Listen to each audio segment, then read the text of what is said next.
Okay. If you can hear us, please let us know. Type in the side, type in anywhere that you can hear us. If you're watching the recording, welcome to Noble Warrior. This is a place where entrepreneurs talk about what it takes to create a life of purpose, to create organization of purpose. We're going to talk about mindset, mental models, actionable tactics, such that you can take everything you learn and go out and create a life of purpose for you.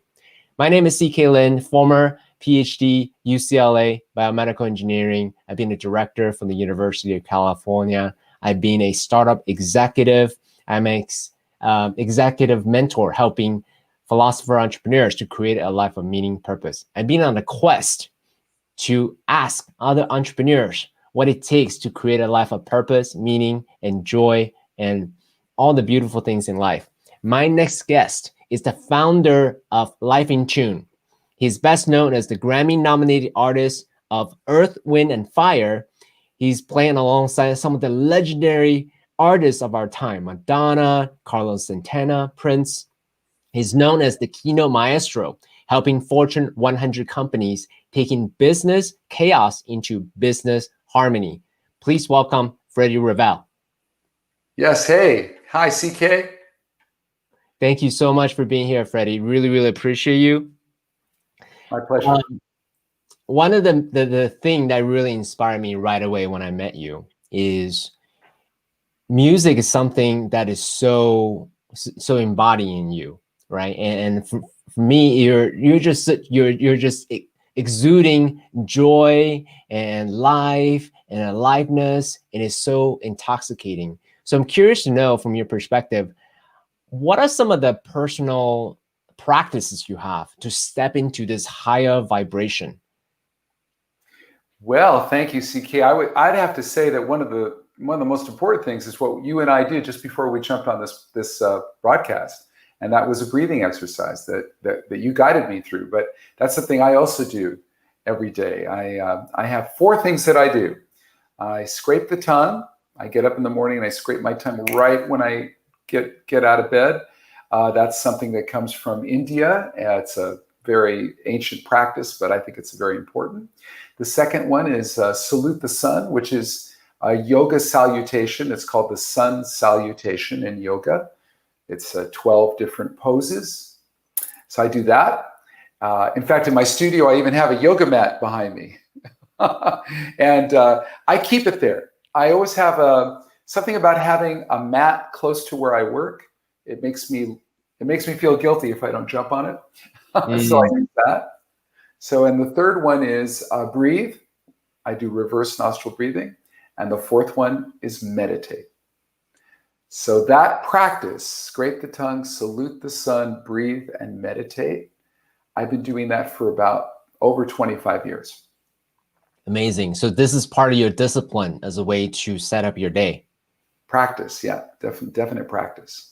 So you mentioned a few things that I had no idea what you were referring to. What's reverse breathing, and also what kind of meditation do you do specifically? Okay, so it's called reverse nostril breathing.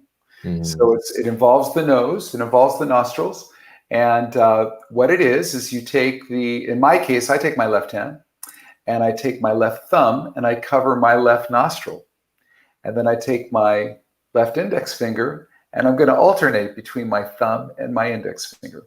So I put the thumb over the left nostril and I breathe in only through my nose.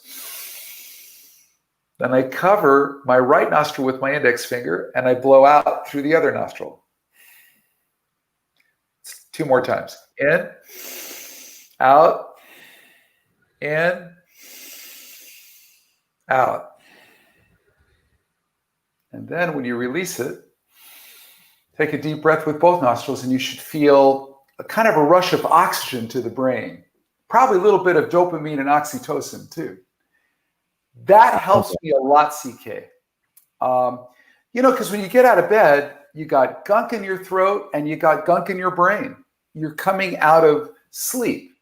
So I don't think you can just, some people in our culture will say, I just need my first cup of coffee and I'm ready to go. I think you got to do more than the coffee. Although I love coffee, don't get me wrong, but I think you got to awaken the body and awaken the lungs and get the air and the oxygen in you. So that's why I do that. I love it. Also from Ayurvedic and India, reverse, you can Google this, reverse nostril breathing. But basically what I shared is the essence of what it is. So it's a way to reset essentially your cognitive mind to get ready for the day. Yeah. Did you read that book, Breath? It came out a couple of months ago. I did not. So breathing, so I'm a PhD trained biomedical engineer. So in my mind, in my younger days, I didn't understand like what's the whole big deal about breath, right? You essentially, if you sum it down to the mechanical function of breathing, is getting oxygen into your body and get carbon dioxide out. But it wasn't until I experienced psychedelics and started to explore this whole realm of consciousness, breath work, and I was like, wow, this is there's a lot there, and there's a lot of deeper wisdom in just the way we breathe. So this book, Breath, actually went into a variety of different ways. These they call them breath knots, so kind of like psychonauts, but like who just use breath as a way to explore their consciousness. Breath knots, if I recall correctly, and it went into a scientific studies and understanding of essentially breath. So for someone who really appreciates breath, I think you would really like that as well. I want to share one practice with you, by the way. Please. One thing that I do, I learned recently, it actually helps me sleep, believe it or not. I learned this from this deep dive athlete who basically holds world records of, holding the longest breath, going as deep as possible. Okay. We'll share one specific technique. Essentially, is you hold your breath as long as you can, and then you exhale, and then you take a deep breath in again. Hold it, and then let everything go. Yeah. So I do that right before I go to sleep. So instead of taking melatonin or some other methodologies or tools as a way to put myself in a more relaxation mode, doing this practice actually helps me go to sleep even faster. So just want to share that. Yeah, that's a great one. If we're talking about sleep, I swim about 5 days a week.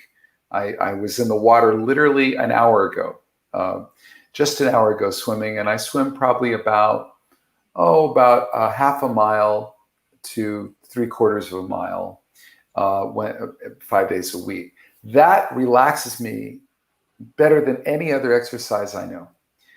So that's, while we're talking about practices and breathing, swimming is another one that my whole muscles get very calm, my complete body. And I just feel very relaxed.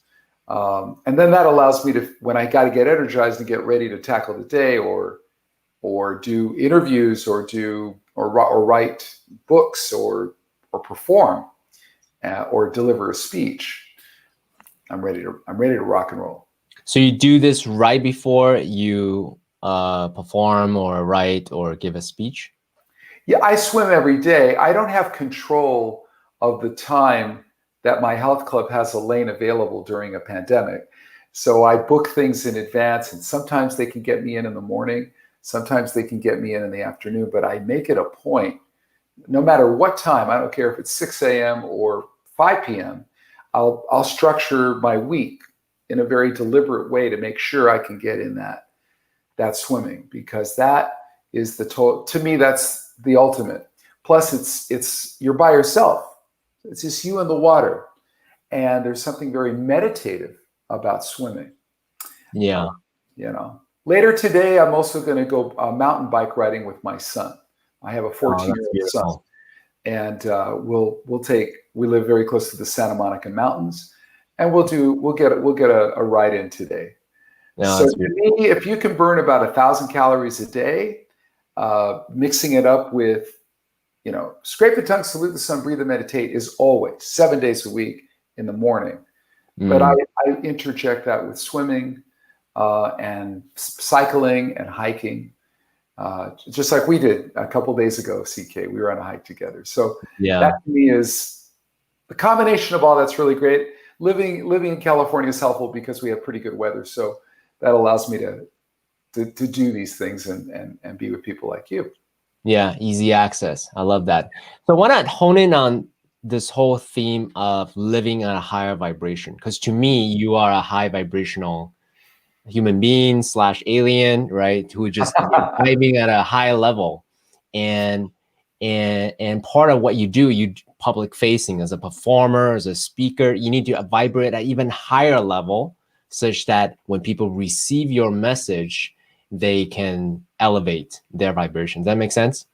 Totally. So I'm curious to know, what are some of the ways that you do right before you're about to perform, right before you're about to give a speech? Because when I watch you perform, it comes through the screen, it's electrifying, it's charismatic, it's just like, wow, aspirational.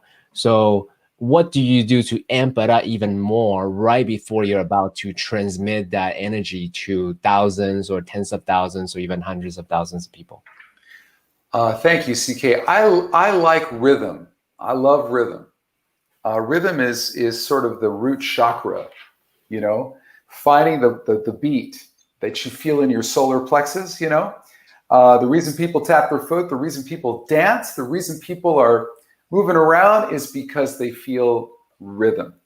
And I always tell people, by virtue of having a heartbeat, you've got a drummer inside of you. All of us have this living drummer inside of us. And you being who you are, CK, you're going to know all this much deeper than I will, but the heart beats at approximately 76 beats per minute. And so if you know that you've got this tempo, and this is about where that's at, you kind of understand the pacing of the human body. There's certain aspects of music that are in sync with the circadian rhythms of the body and in the way we think and the way we move. For example, the cha-cha-cha is a very common dance. It's, 1, 2, cha-cha-cha, 1, 2, cha-cha-cha. I've gone all over the world and I tell the audience to go clap, clap, clap, clap, clap, clap, clap, clap, clap, clap. It's boom, boom, cha-cha-cha, boom, boom, cha-cha-cha. The moment you clap this rhythm, everyone in the world instantly starts clapping it. And I've done this in Singapore, and I've done this in Macau, China, and I've done this in Kentucky. And people will clap this rhythm, right? The tempo of the cha-cha-cha is at about a little faster than the human heartbeat. But it's a tempo that people can kind of move their arms to. I'm doing this on camera, everybody, if you're listening, but I'm kind of swaying back and forth, moving my hips to the rhythm. And when I used to play with Carlos Santana, who has been, his career is over a half a century old. He sold over 100 million albums. He's really a living treasure. This guy's career was pretty much built on the cha-cha-cha. Music, some of his songs, I have my piano right here, but he has a song called Oye Como Va that goes... And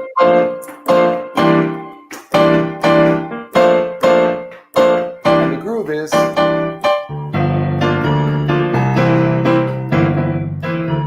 Right? And the vocals are... Oye Como Va,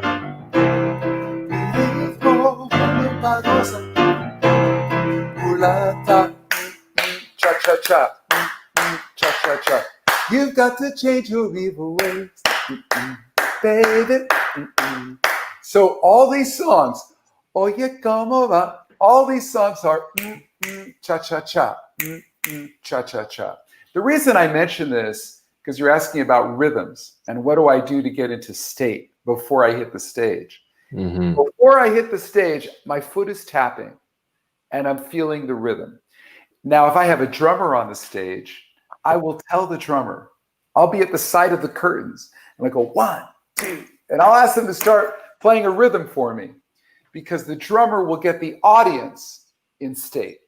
And it's much easier to hit the stage when your audience is already in state. So if I've got a room of 500 people going, Oye, como va, and they're like this, And I haven't even walked on stage yet, CK. I haven't opened my mouth. They don't even see me yet. It's a huge advantage. You know, for those of you who've ever attended a church service anywhere, every pastor tells me, they say, Freddie, I'm so jealous about music because you guys get the music going and it takes me, the pastor, 20 minutes just to get the congregation interested in what I'm saying. But in music, it's not 20 minutes, it's about 20 seconds. And people are up on their feet and they're clapping. So one of the great advantages of music is it gets people into state quickly. Mm-hmm. And that's the reason that every convention, every event you go to, it doesn't matter what the conference is about, they're going to have some sort of music there to make the room feel good. And by the way, music is a part of our lives, whether we know it or not. You walk into a supermarket, for example, and if you're paying a little bit of attention, there will always be music in the market, or there's music in the malls, or wherever you travel, or a theme park like Disneyland is going to have music constantly, everywhere. Why? Because music puts the subconscious mind in a state. Yeah, I love that. So do you, so similarly, when you see NBA players before they walk in the game, Dennis Rodman famously, he just has his headphones on before paying attention to anyone else. Do you play music before you go on stage? I play music before I go on stage. I have a warm-up sizzle reel that goes on for about a minute. And I've done many events. I've been really lucky, CK. I've had the privilege of being able to speak in 82 countries. And over the years, I've had different people introduce me. There was one gentleman from Australia, and I was making a presentation in Shanghai. And this announcer that was bringing me on was a great Australian announcer. I mean, he was fantastic. He's a pretty famous actor in Australia. He brought me on stage, and we kept that clip, and we used that clip to bring me on stage all over the world. And he sets the whole thing up about my background and everything. And that kicks into a song that has I can hear your hands clap. And then I go up on the piano and I start jamming. I haven't said one word. I have someone else introduce. I hit the stage, and maybe about a minute and a half into it, the song ends. And by that time, the audience is already, we've established what I do. We've established the energy. We've established the optimism. We've established a tone of joy, and the room has shifted. And I haven't even said one word. No, I mean, that's a pretty ninja technique because you can control, how you want to be introduced. You can control the energy of the room. You can control the credibility already versus leaving it at some MC that you don't even know. So thank you for sharing that. It also sounds like it's also a way to program yourself, because when you hear that trailer playing, you train yourself in the mind of, all right, game time. Let's go, like that too, right? I mean, think about politicians that use music before they walk on stage. There's many, almost every politician who's running for office, and we're speaking one day after the biggest election of the United States, right? And it's still going on. But the point is that all those people running for office, if they're going to hit the stage, they don't go on with silence or with just the audience clapping. They go on with music in some form or another. And usually the music is tapped into their campaign message. So pastors, priests, politicians, actors, actresses, speakers, everyone is using music. And music tends to be an afterthought, or it tends to be viewed as entertainment. But I'm here to tell you, CK, music is a multitasking power tool to enhance the way we live. A tool that can help us lead better, help us collaborate on a higher level, and help us stay in rhythm and stay in sync, especially now in this time of the pandemic and when people are so out of rhythm. I mean, most people have completely lost a sense of their tempo and their timing because the clock is liquid, deadlines are liquid. Where are we headed? A lot of people are not clear what their next career move is going to be. And by the way, it's not just career. Where are they going with their relationships? What about their love life? What about if they have a family, their children, their parents? There's a sense of smoke and ambiguity right now. People are sort of in a wait and see mode. And I'm here to tell you that if you're in wait and see, it means you're not in rhythm. So finding a way to stay on purpose, to really speak to what you do, CK, to really support Noble Warrior. How do you have a purpose-driven business? How do you stay? And rhythm has everything to do with it. Rhythm is associated with timing, tempo. Are we going to get this done quickly? Do we have a deadline this Friday? We better move pretty quickly. Or do we have about a month before we got to release the new book or blog or newsletter or advertising campaign? And if we have the luxury of a little more time, maybe we could make it a deeper campaign and touch people on a deeper way because we're taking more time to think about the messaging, right? There's many angles to it. Sometimes we have to move quickly. Sometimes we only have a moment to get a message out. Sometimes we have the luxury of time. I mean, I love what you're saying. I love the metaphor of music and breaking that down into, I know you have your particular, rhythm, harmony, and I can't remember the other two. As a way, harmony, and rhythm. Right. As a way to live our life. So a living challenge here is the entrepreneurial, the masculine, the yang approach to life is go, go, go, go, go, right? Yeah. Faster the better.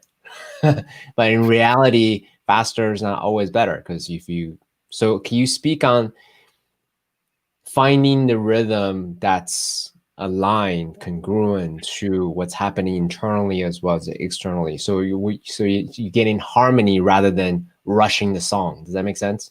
Yeah, you're talking about how to find your tempo and how to see if you're in sync. So there's two things, right? So right now, CK, you and I, for example, you and I are in a state of harmony right now. We have the two of us looking at each other. We're in our respective studios. We're in a spirit of collaboration. And our number one goal is to impart value to your wonderful audience, right? That's my purpose here, is to support your audience and people that are behind Noble Warrior. And so in the spirit of supporting where I am, where we are, the first thought is there's nothing more important than the present moment. That's like the first principle. In other words, living in the moment.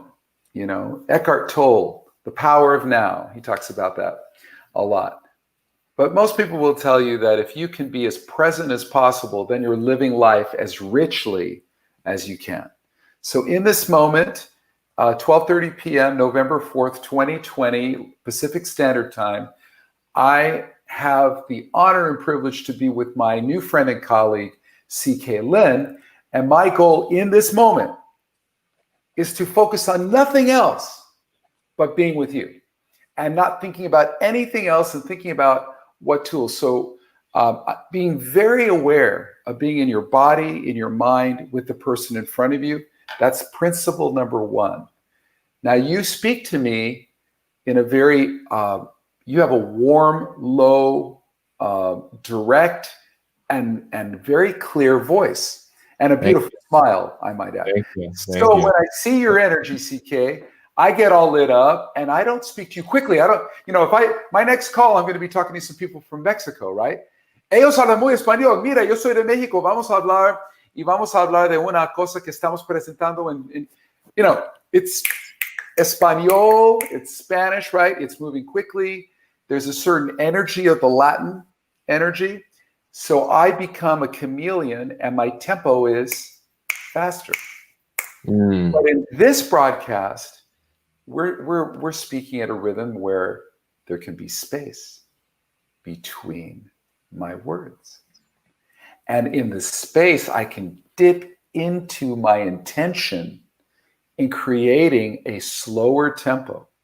And by creating a slower tempo, we create space between our words. And by creating space between our words, we allow the listener to hear their own thoughts. And that's when I believe we can connect at the deepest level. When we're living in what is often referred to as namaste consciousness, right? The light in me recognizes and honors the light in you, right? Now that's an ancient word, a Sanskrit word, right? Again, we go back to India and we go back to China, and these are the oldest, 5,000-year-old cultures on our planet. So, and include, let's not leave out Africa, but that's another discussion. But they are ancient cultures, and these cultures have certain golden rules that we can apply in today's world. So, and by the way, music is way older than all those cultures. Music is the oldest language in the world. We say China and India are 5,000 years old. Well, CK, they found a flute in Germany a couple years ago. A flute. It's made out of a vulture's bone, and they carbon dated the fossil of the bone. And they all concluded that it's 43,000 years old. Wow. So think about that, right? The written word and the spoken word, about 5,000 years that we've been using the written word and coming up with words for language. But music, people were blowing on flutes at least 43,000 years, probably much more. They were drumming, they were singing, they were playing, they were pounding, they were yelling, they were screaming, but they were using some form of harmonic resonance to communicate. And music is a system that is as ancient as anything we've ever seen in terms of communication. Yeah, I mean, it's such a primal aspect of who we are as human beings. Is rich in history, and as you said, it's the fastest way to get 10,000 people aligned in 10 seconds or 20 seconds, however long that is faster than anything. And I'm recalling my conversation with Mori Hidari, another beautiful philosopher entrepreneur, also using music as a tool to get people aligned in their mind. Oh, yeah. And he talked about that as well. So I'm curious, from your perspective, so let me actually do a quick recap and then I'll ask you the next question. So what I heard, so the question that we were asking originally was, how do I know that I'm in the right rhythm? So what I heard is be in the present moment, here and now, not in the past, or not be anxious about the future. In here and now, and just appreciate this moment. And also meet the other person where they're at. So in this case, you slow down, you give a little bit more spaciousness because we're going deeper to allow people the space and time to reflect whatever we say themselves.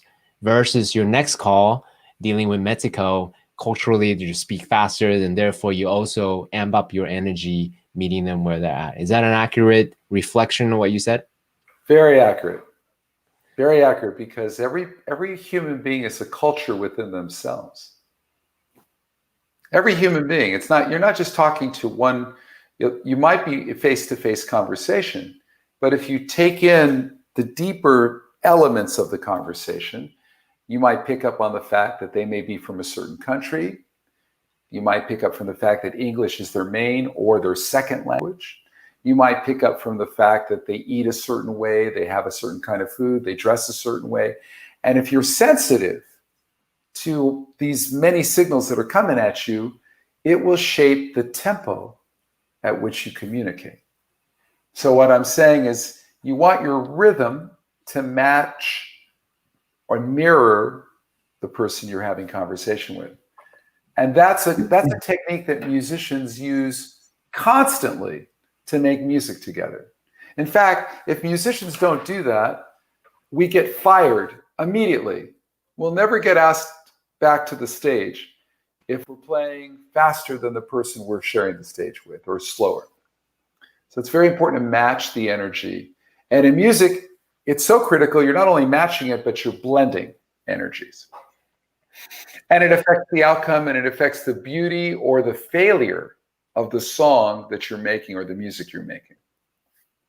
Yeah, the music is more important than the egoic self-expression or the identity, the look at me, or paying too much reverence to others. It's about the music that's being presented. Yeah, totally. So follow-up question. I'm very curious because you have worked with some of the legends of our time. Carlos Santana, Madonna, Prince, beautiful people, human beings. I'm sure many, many others, right? So curious minds want to know, are they more special than the rest of us? Are they, high vibration aliens as the media would like to portray that they are? Or are they just as human as we are, but with a few degrees of tweaks? And anyways, I'm just curious if you can share a little bit more about what you learn from being with these legendary artists. Okay, amazing question. First of all, I do believe that each of us have a divinity and have an area where we can be our own superstars in our own way. Let me start that way. I think everybody listening to this podcast and everybody that we encounter in life, if they can find what their superpower is, their talent, and by the way, it can be anything. It could be a person who makes baskets, beautiful, incredible baskets. They have ability to make baskets. It could be a farmer who has an innate sense for the timing to plant seeds and make harvest happen. It can be a cook, right, who understands the alchemy of food, right? I believe there's a Carlos Santana or a Madonna or a Lady Gaga or whoever you admire, if you admire any of those musicians, in all of it. There's a Mozart that lives inside all of us, okay?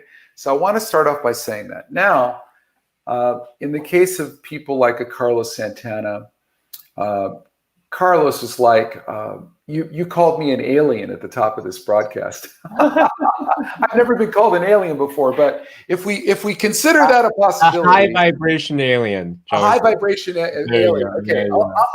Hey, I'm not going to argue with that. Maybe I didn't come from this planet. I don't know. But yeah. if there are high vibration aliens as a true phenomena, Carlos could probably be the king of a certain sector of the galaxy. In other words, he is exceptional. A lot of it is, of course, he's human, and of course, he's got all kinds of issues like everyone else does. That comes with the package of being a human being. All of us do. But he does hear and feel the energy of the present moment in a very unique way.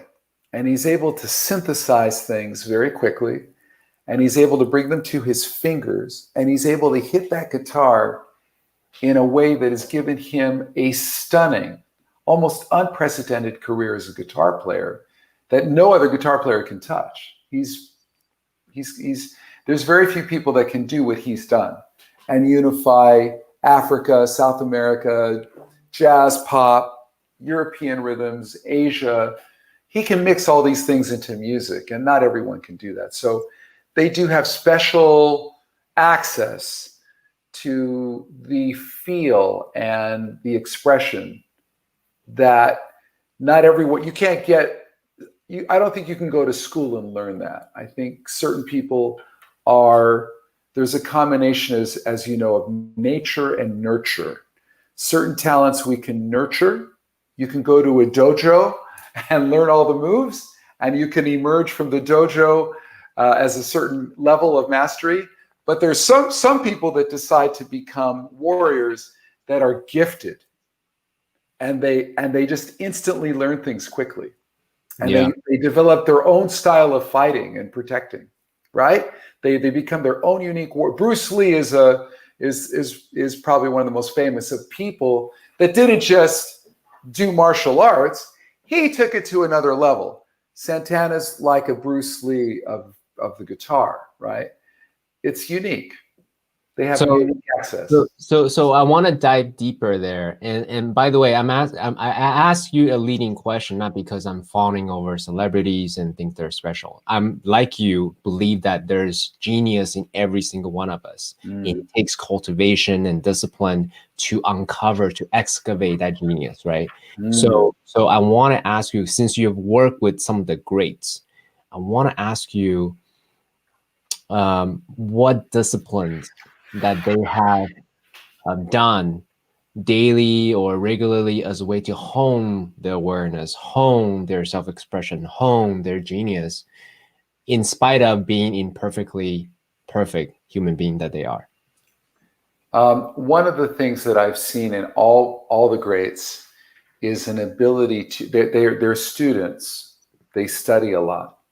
Now, they don't study necessarily the way, not like an academic thing. They don't have a zillion books and they're constantly reading them. I don't mean it that way.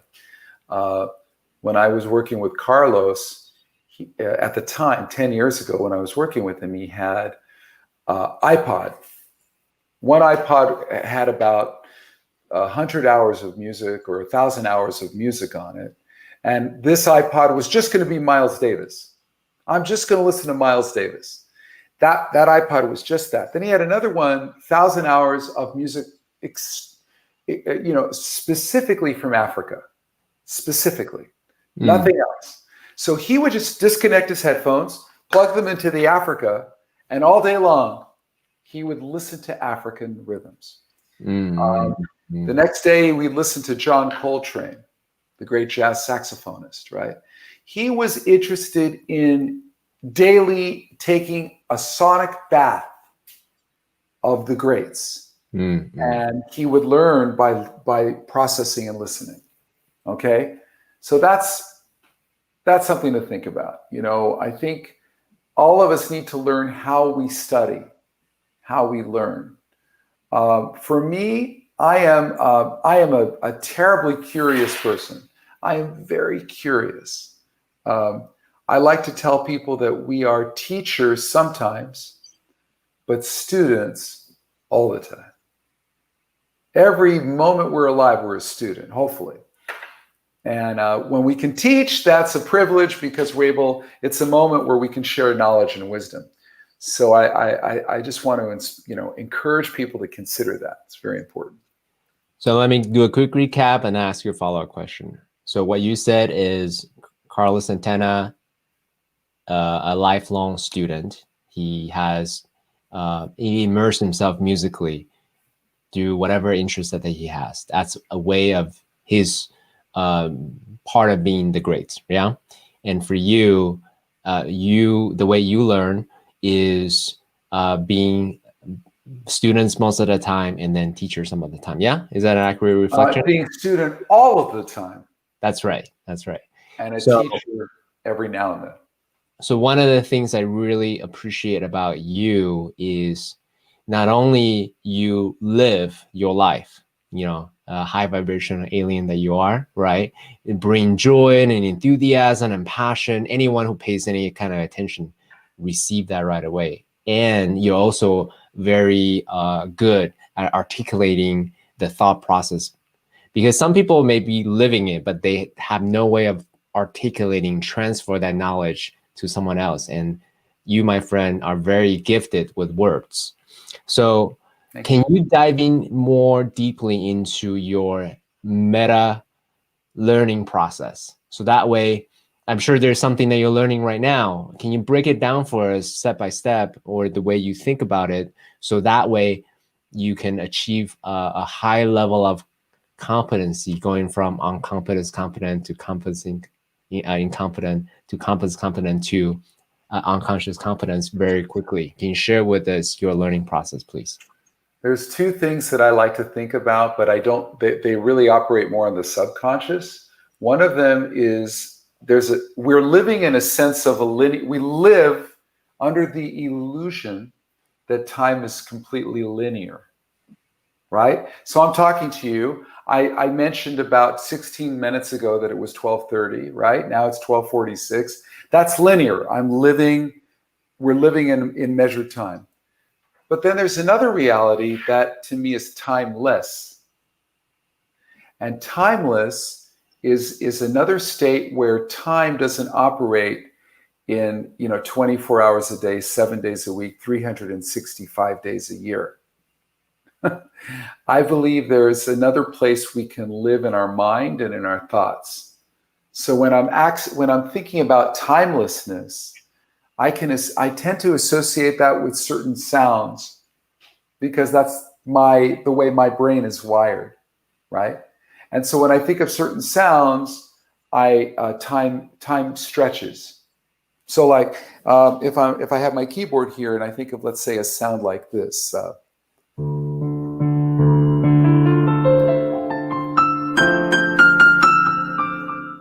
I'm not thinking of a tempo.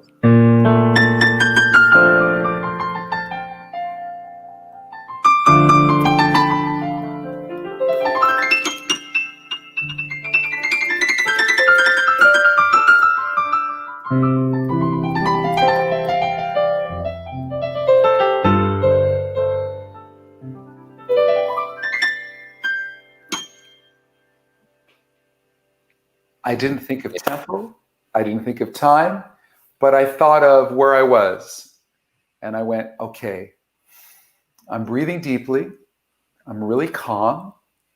I'm kind of feeling, I see blue sky outside. So I tended to play in kind of celebration of that energy.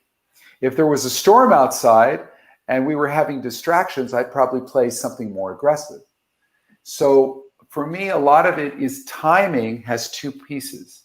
It's linear, just like my watch, and it's measurable. That's linear time. And then there's the timelessness. There's, again, going back to being in the moment. And sometimes the moment doesn't want to be 10 seconds long. It wants to be 10 minutes long, Those moments in your life when let's say you're aspiring to climb to the top of a mountain. And when you get to the top of the mountain, you want to take 5 or 10 minutes at least to take in the view and to look down at what you accomplished climbing the mountain and appreciate where you are and perhaps have a moment of gratitude, which is, I think, a very important emotion to integrate daily. That's another thing we have yet to really talk about. But gratitude is one of those superpower attitudes that will propel you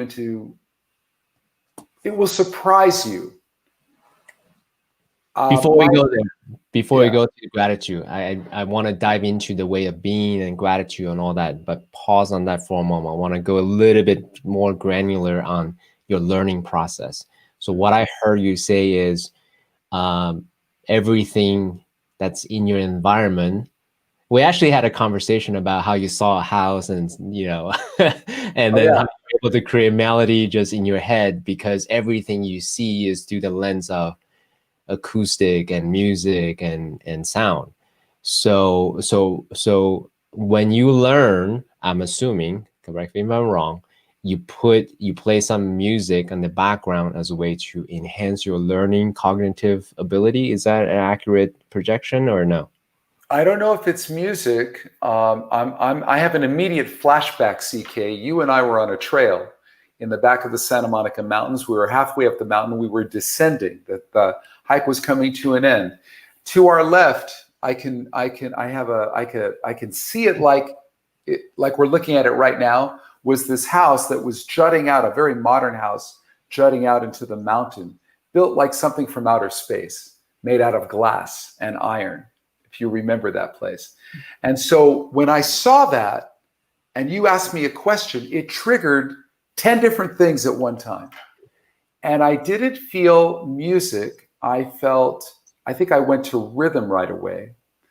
And I don't know exactly what I told you I don't recall precisely what I said, but I saw the metal and the glass, and it probably made me think of the elements of earth. And then when the sun was hitting it and the glass was shining, it probably put me in a certain key. And that key from the term of music might have been a sharp key, E major, A major, D major, which are keys that sound really good on a guitar because the guitar is more brighter. The E's and the A's and the D's are just brighter chords. So I'm just sharing with you, music to me is a blend of alchemy and sometimes literally the 12-tone system of music, of Western music, which is talking about keys and chords and scales. That's very music talk, those kinds of terms. I tend to be living in a space where I reference that, but I'm trying to be very self-aware and also a bit spiritual about accessing the whole thing, those two worlds. Yeah. The scene Ratatouille comes to mind. I don't know if you saw that movie. I did.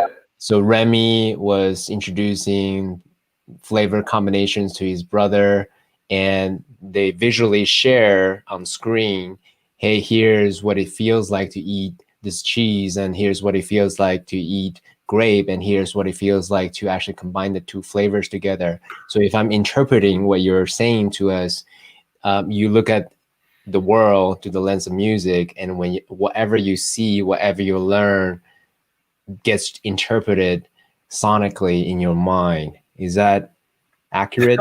No one's ever told me that my thinking can resemble a rat in a cartoon from Pixar, but I love that movie. And I love Ratatouille. And I'm just joking with you because I love Brad Bird. Brad Bird is the guy who did that movie as well as The Incredibles. And but what you're saying, when Remy tastes something that he's worked so hard, his body floats. He's tasting it and he starts floating and he starts twirling in midair, and the combination of flavors gives him an out-of-body experience. And yes, music has that effect on me. When the right harmonies and the right melodies come together with the right words and the right singer, I'm like, either it's a box of Kleenex or I'm ready to party. It takes me into every range of emotions you can imagine.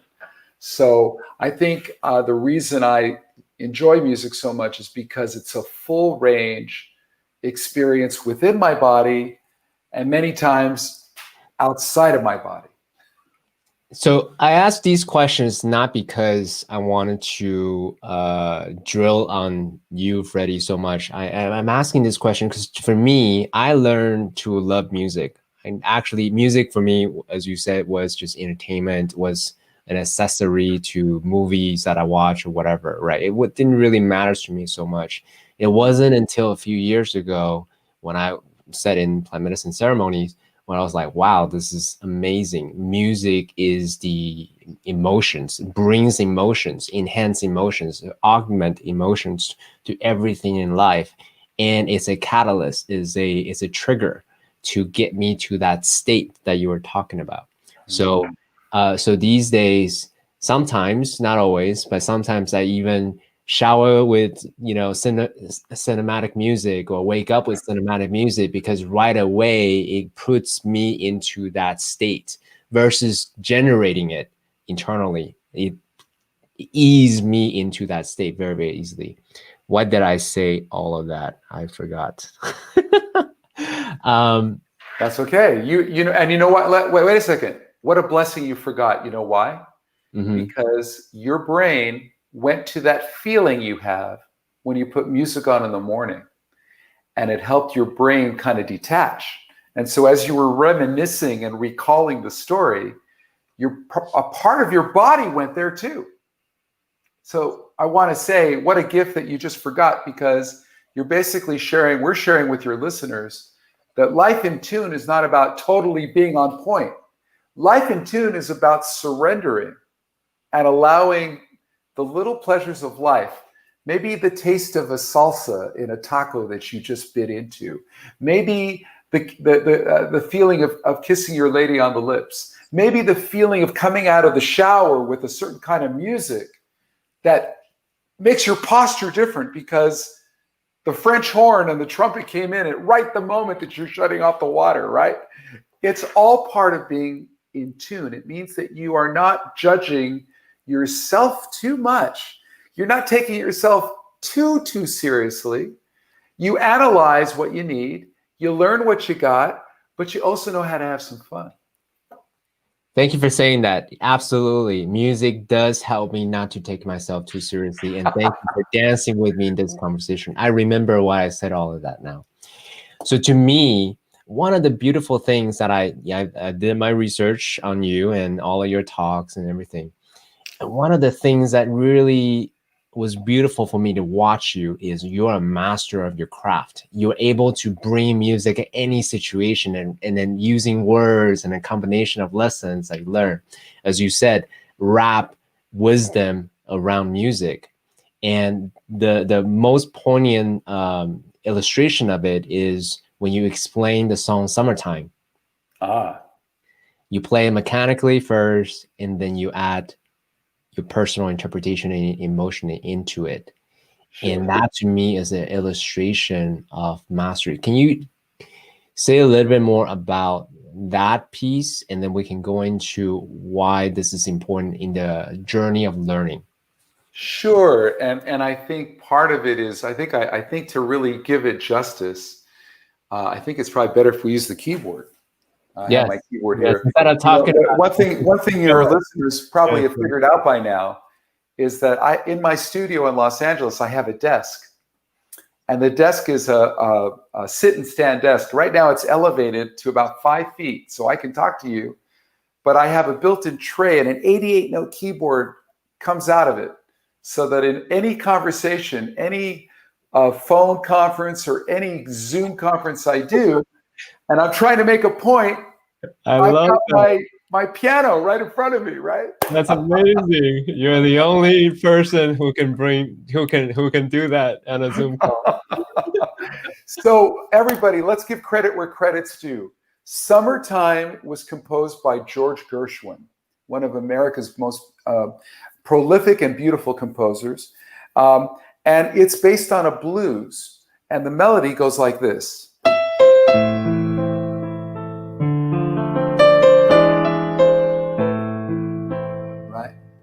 Summertime, and the living is easy.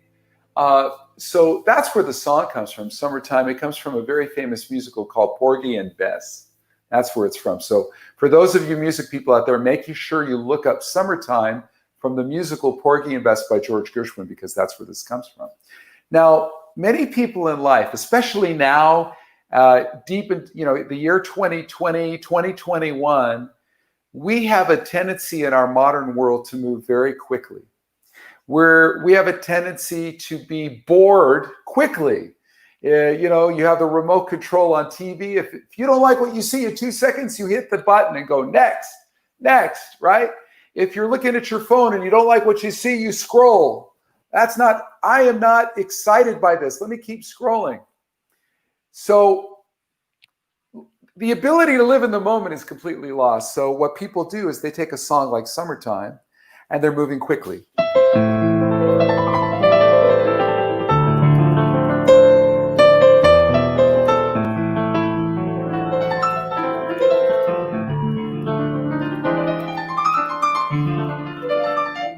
Like this.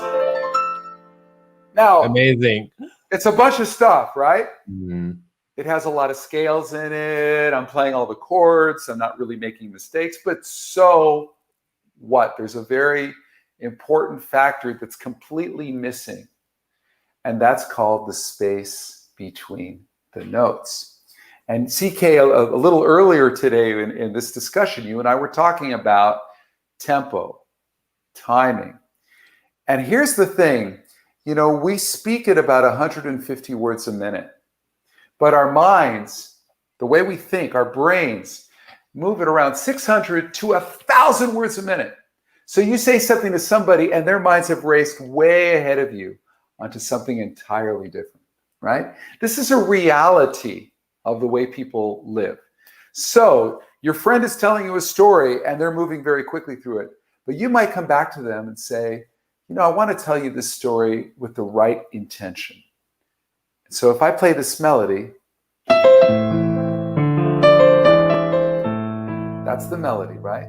But now I'm going to play it with a different intention, with a lot of space.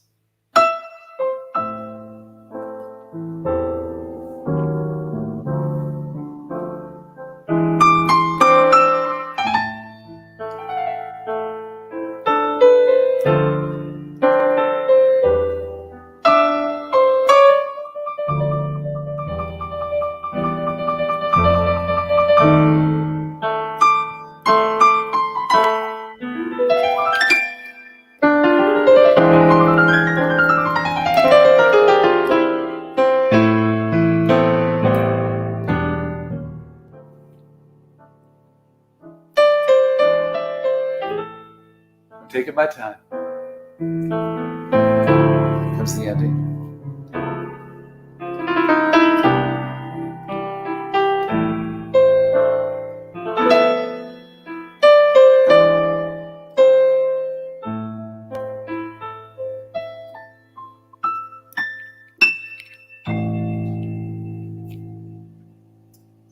Bravo. Thank you. Amazing. So, same melody, same composer, but I was thinking about where am I? Who's my audience? I'm with my brother CK Lin on Noble Warrior, and we're sharing this time together. And the most important thing to talk about is the space between the notes. And maybe if I can carry that philosophy into the way I speak to the people I care about, my colleagues, my clients, my daughter, my son, my amazing lady Simone, my metal brothers, my community, the way I speak to my American citizens, you know, people on the right side of the aisle, people on the left side of the aisle, people in the middle, because I speak to all of them and I have a relationship with all of them. And I know that the impact that I can make is going to be much better if I have space between my words and space between the notes. And maybe out of all the things you can use music to think about is think about the power of the way music touches your heart when there's a deliberate space between the notes and the ideas, and how your body and your ears and your spirit can receive. Because everything we do in life is a mixture of the way we transmit and the way we receive.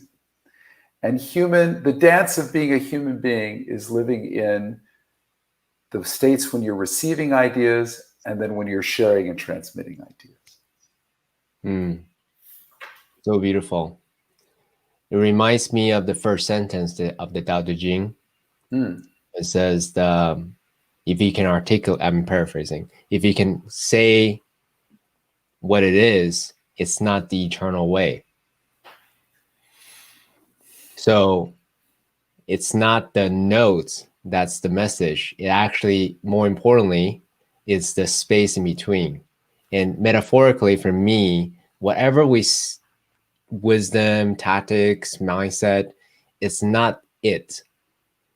It's in the discussion of the polarities of life, then we find and we feel the truth of who we are and what the wisdom actually is being transmitted versus the words as the law. It must be this way. This is good. This is bad. Versus actually actively exploring what that truth in between, going back and forth. CK, you just struck on what I believe is the most important aspect of our conversation today. Right there. Remember, there's a very common saying, people will never remember what you told them, but they will remember how you made them feel. And that's a fascinating idea. but it's a fascinating truth. People will not remember literally everything you tell them, but they'll remember, when I met that guy, I wasn't sure what he was saying, but God, I felt so good in his energy, or I felt so good in her energy. People remember how you make them feel. Music is a craft, an art form that is designed to make people feel. You know how many people say, I don't know the words to that song, but God, that song makes me feel good. I forgot the lyrics, but it doesn't matter. It just makes me feel awesome. Most people don't know the words to every song they love, but they love the way the song makes them feel. You can think of the same principles in the way you deliver business. People will go, wow, I really love this product, but not because I know all the nooks and crannies and what's behind it. I just like the way it makes me feel. Products, services. Maybe the most important thing to tell an entrepreneur is the word serve. Services, it's serve. Ultimately, we are on this planet for a really short time. We're only here for a very short time.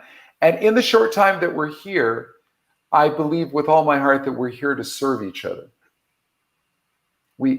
How do we help elevate all boats? How do all boats rise, right? How do we add value to each other? And I believe that if you come into the game of life with this attitude of how can I contribute? How can I add harmony? How can I bring my melody to collaborate in harmony with my colleagues, or even a stranger, or even an enemy? That's a whole other thing. Even somebody who's an adversary. How do you think more considerately of them, right? Which goes back to, hold your friends close, hold your enemies closer. Understand your adversary. And then in that, formulate the right tempo and rhythm, and that'll get you to the score. And the score is the final outcome of where you want to get to. It's your destination. It's your desired end goal. So that's just sort of a general smattering of the philosophy of life in tune. Thank you for sharing that. There's so many things to unpack. Well, let's start off with the atomic unit. The way I think about it is Confucius said it best: self, family, country, world. So it's fractal, right? So instead of going big, let's start small. So the moment that I met you, I heard you speak, that I met you, I chatted with you, I can't help but like you, right? You're that kind of guy.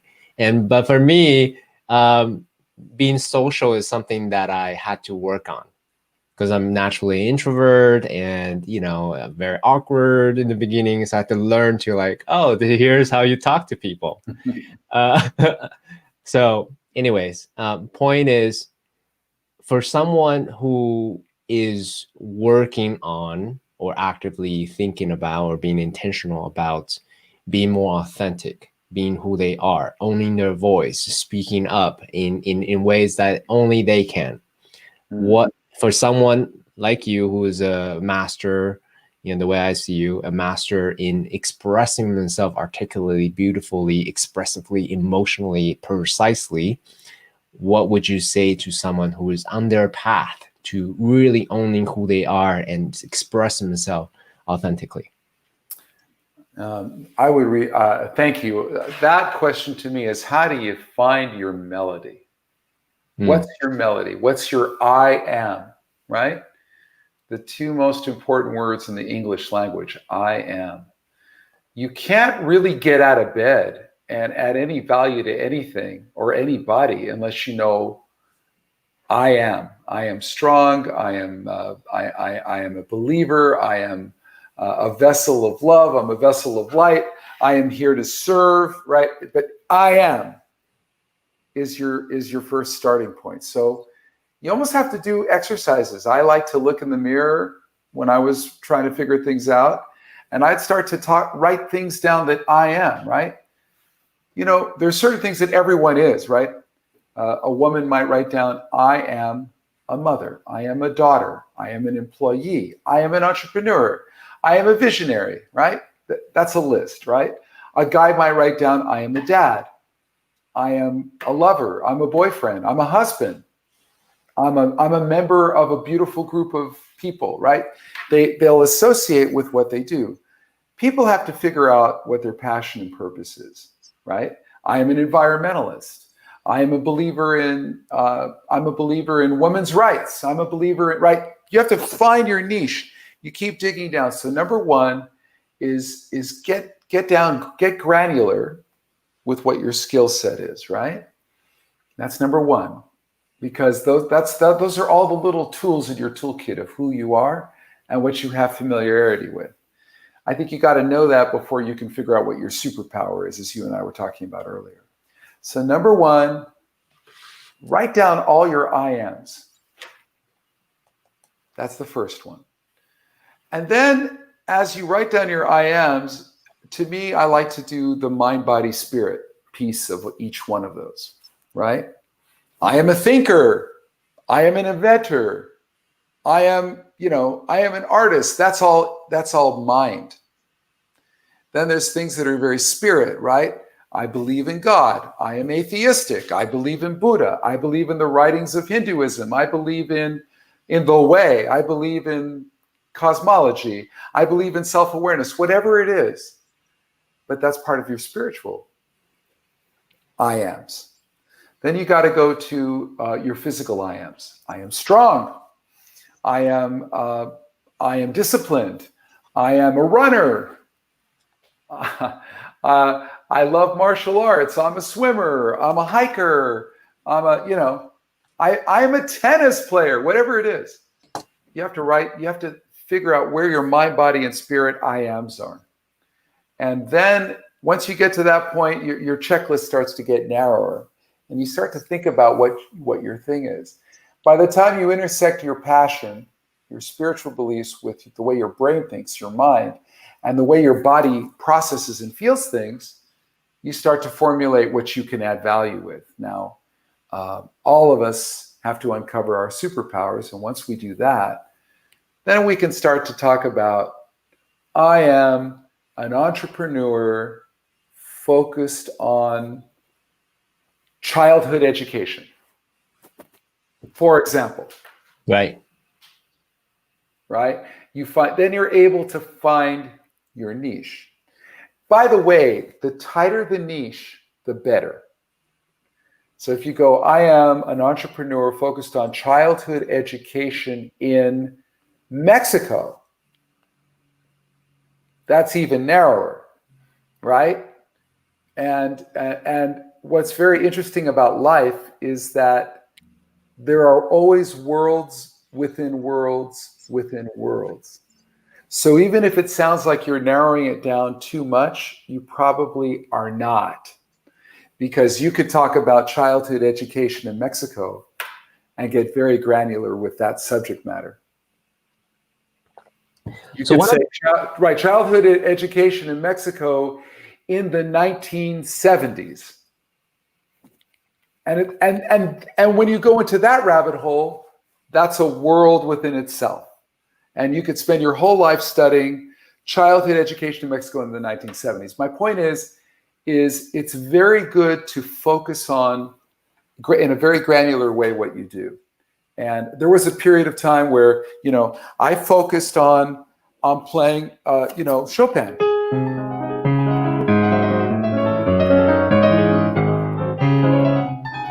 There was a time when I focused on that. There was a time when I focused on Albéniz.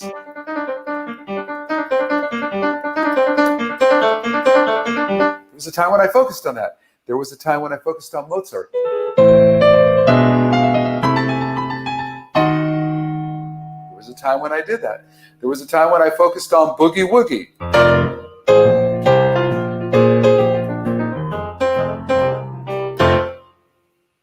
Different times, different things. I believe that we all have to find our specific areas. Just like you, CK, we're just getting to know each other, but you have a PhD. So there were times where you did papers, projects, and you went into rabbit holes of study, right? And came out with books and treatises and essays and all kinds of white papers and things to get where you got. So we all have to find our white papers, our essays, our areas to amass a certain level of mastery in our given subjects. But it all starts with I am. And the I am is your melody. And the melody is the thing that people remember about you. Mm. Quick recap, then I'll ask you a follow-up question. So what you said is focus on the I am, from identity to physicality to spirituality, right? Mind, body, and spirit. And then have a focus on a specific thing that you want to do. And circling back to what you also shared earlier is you're always a student and sometimes you teach. And that in itself also is a process, as a way to practice being that identity. Yes, accurate? Accurate. Beautiful. So one thing that you didn't quite talk about is the art of unlearning, because in order to step into something else, one may need to give up previous identities. Can you speak a little bit about that? And then before you answer, let me contextualize this a little bit. There's a phrase you hear a lot in the personal development community: be, do, have. And most people focus on having, most people focus on tactics and strategies, and then finally they get to the way of being. And the newest insight that I have is a way of being could be like a muscle, like anything else. You can practice being this new identity you want to step into. So what you just share about the I am, to me, is a way to practice, as a way to step into this new way of being. So going back to you, my friend, what are some of the processes that you may have as a way to unlearn your old identities and step into your new identities? I think the fastest way to learn anything is to fail. Like you're pursuing something and you hit a bump in the road. You're working on a book, or you're trying to impress a girl, or you're trying to get a contract, right? And you say the wrong thing. You stick your foot in your mouth.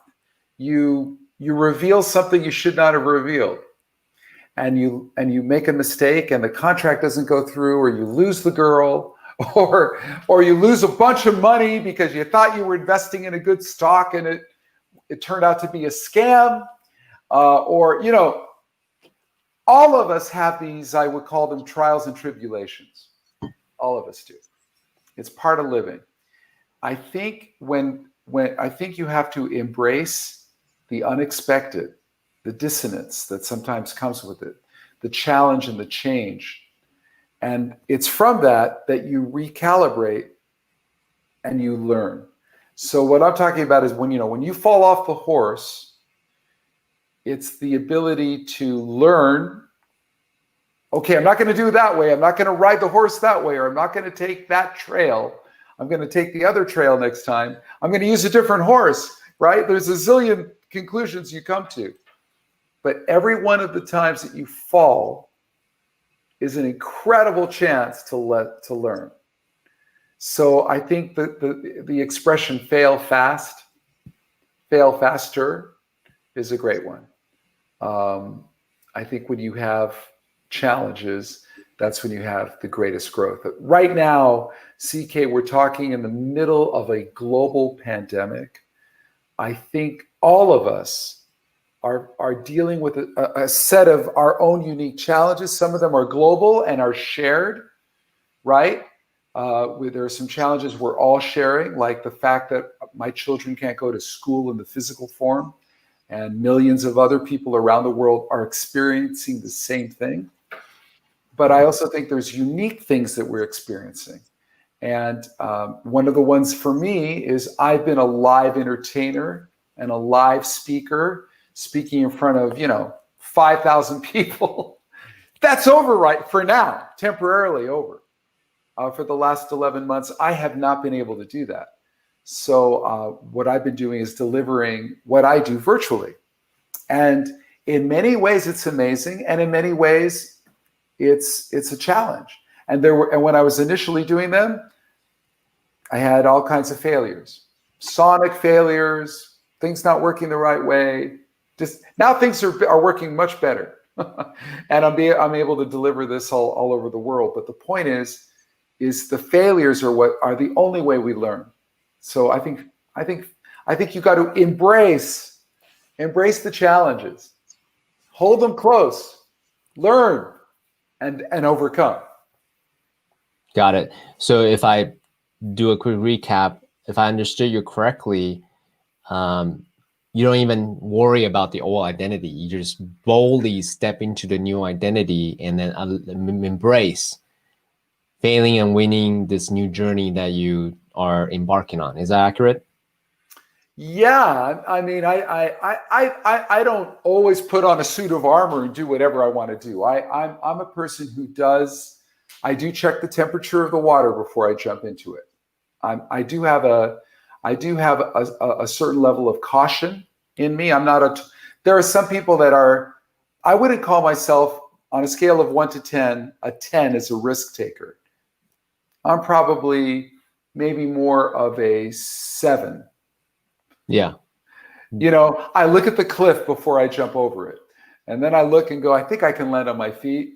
And there's some water down there that I can land in if I miss where I'm trying to land. I think about consequences a bit. So I'm not a total risk taker. There are plenty of people that are much more, take chances much more than I do. But yeah, I do take a fair amount of chances. And my life and my journey has been one giant experiment. My career and the things I've done and the people I've worked with, you can't take a course in college and take a course, get an EMBA in this kind of journey that I've gone through. I mean, yeah. I mean, your career is uniquely yours. No one else can say there. And then you're bringing this new flavor of bringing music into any kind of engagement that you bring in. That's totally awesome. So in the new reality that we live in, for me, one question that I really think about a lot is how can we bring music into regular engagements, virtual engagements? Because in my mind, as you said, music is such a beautiful catalyst to take people into mood.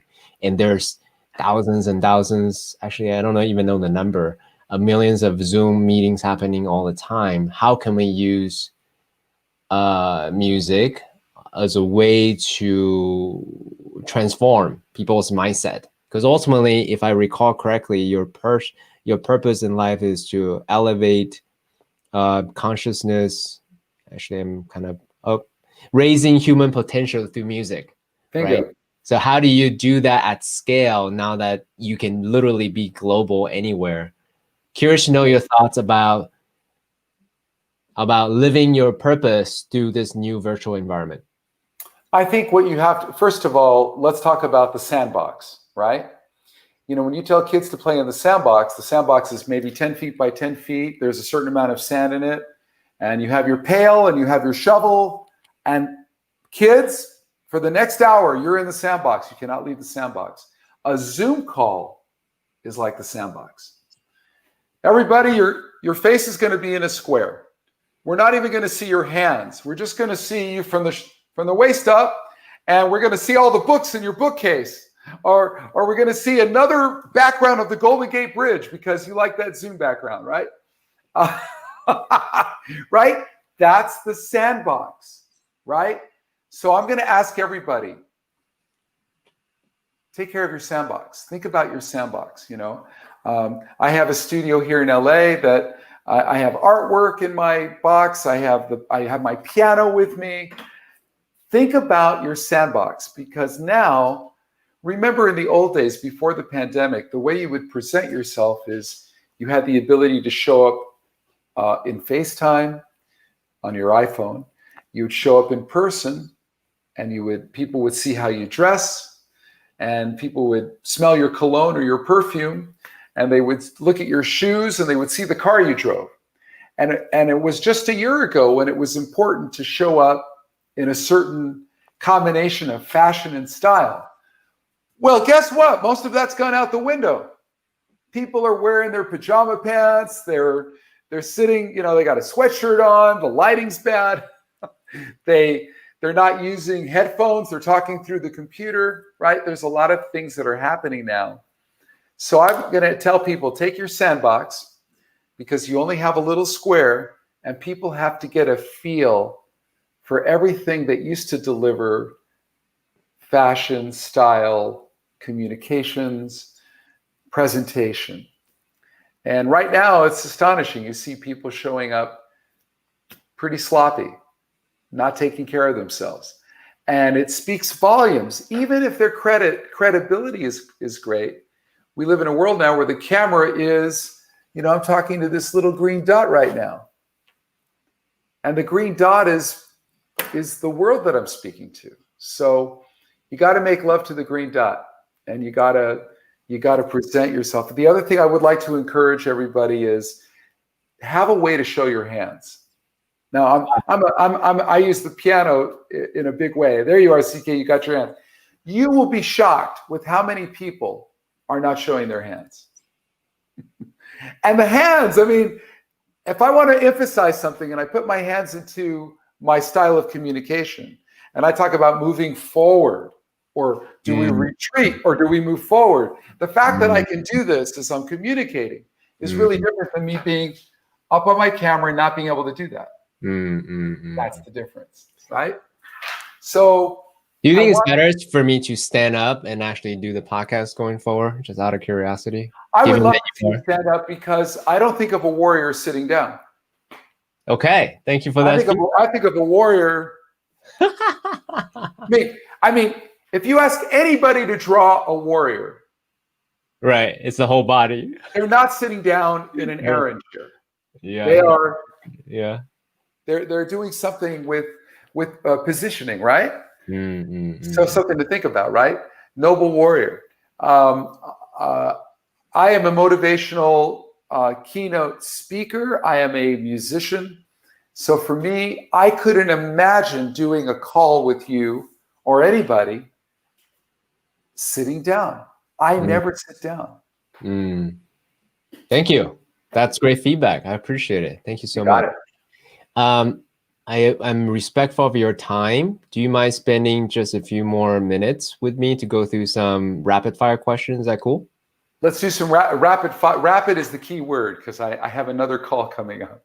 Oh, okay. Yeah. Well, it's totally fine. Do it. Let's do it. We this has been amazing. This has been an amazing time with you, CK. It's totally great. Maybe, you know what, Freddie, let's do this. I would love to do another part 2 with you.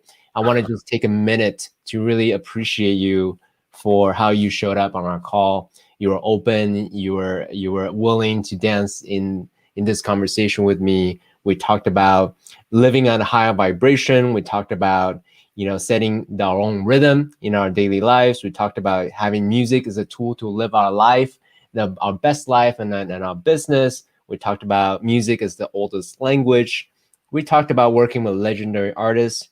We talked about your learning process, or Carlos Santana's learning process. We talked about mastery in music. You demonstrated beautifully with Summertime.